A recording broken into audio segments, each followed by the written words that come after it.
લક્ષ્ય ન્યૂઝ, એક નજર, એક લક્ષ્ય. શ્રી સરસ્વતી પ્રાથમિક વિદ્યા મંદિર થાનગઢ દ્વારા ઉનાળાની ઋતુ અનુસાર ફળોત્સવ તેમજ સરબોત્સવની ઉજવણી કરવામાં આવી.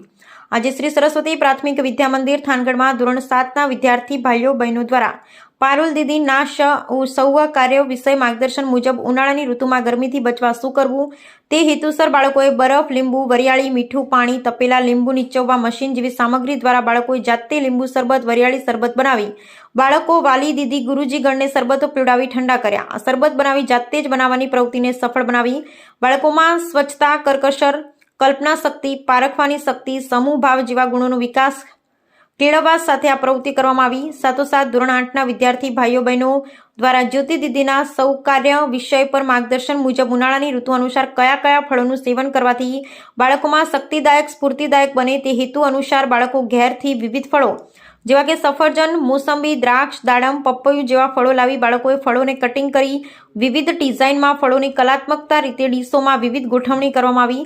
બાળકોએ પોતાની સૂઝબૂઝ, કલ્પના શક્તિ, સૌંદર્યાત્મકતા, દ્રષ્ટિકોણ, ફળોની પારખવાની શક્તિ, સમૂહ ભાવના ગુણો દ્વારા સુંદર મજાના ફળોત્સવની ઉજવણી કરી. શ્રી સરસ્વતી પ્રાથમિક વિદ્યા મંદિર થાનગઢમાં ફળોત્સવ સરબોત્સવ કાર્યક્રમમાં પ્રધાનાચાર્ય શ્રી હસમુખ ગુરુજી, સહ પ્રધાનાચાર્ય રાજેન્દ્ર ગુરુજી તથા શ્રી સરસ્વતી પ્રાથમિક વિદ્યા મંદિર પરિવાર થાનગઢ દ્વારા કાર્યક્રમને સફળ બનાવવામાં આવ્યો હતો.